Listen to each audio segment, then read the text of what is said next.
Okay, so I was going to talk about when those big things happen and the mind tends to go into fear and panic mode, what to do. So I was thinking about 9/11, and within a few days after 9/11, I was on an airplane. That's what you do when you teach the Dharma.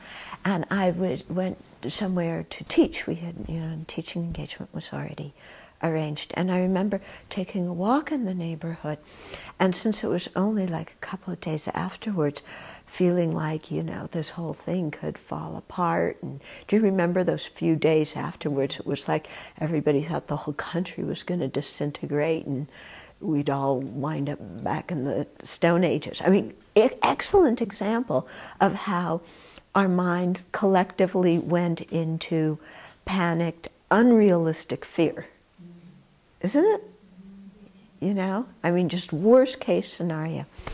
So I remember taking a walk and thinking, well, what do I do, Because I don't want to live my life overrun by fear, because that's not a life, And so I thought about it, and I thought, well, I can't control the whole thing because it's bigger than I am.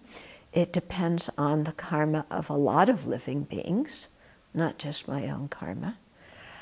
And so whatever comes, I have to be open-minded and broad-minded and make it as part of my field of practice.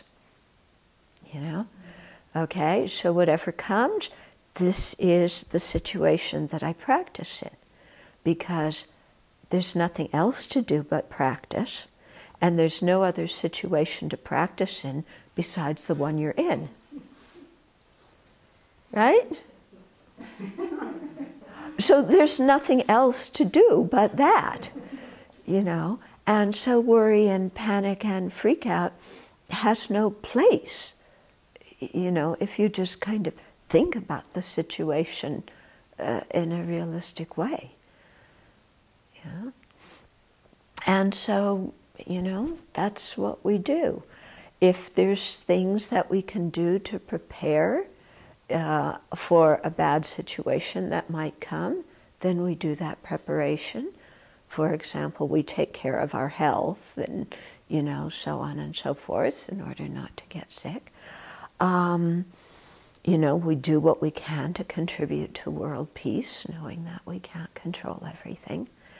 But then whatever situation we're in, that's the one we practice in.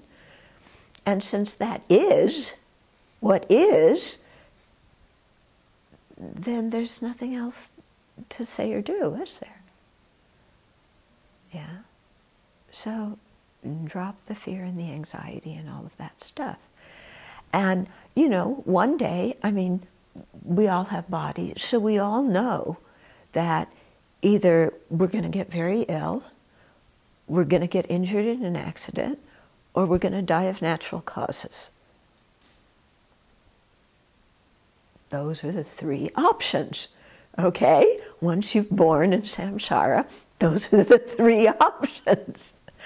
So what do we do now? We try and prepare our mind so that if we're old and sick or old and in pain or disabled or whatever it is, that at least we can have a mind that still contemplates bodhicitta, a mind that can create merit and can purify, and at least try and be happy and kind to the people who are around us up until the time that we leave this body, and then leave this body with, aspirations to continue our bodhicitta practice. Yeah, so that's the reality of our situation, isn't it? Yeah, so let's get on with it. And there's and there's nothing to worry about. We know what's coming, so we prepare our mind as best as we can. Yeah. And then if we do that, there's no fear, there's no regrets. And maybe We can even be like some of the great practitioners who see death as so much fun that it's like going on a picnic for them. Really, I've seen people die like that. Yeah. And then you continue your bodhisattva practice on to keep benefiting sentient beings. So there we are.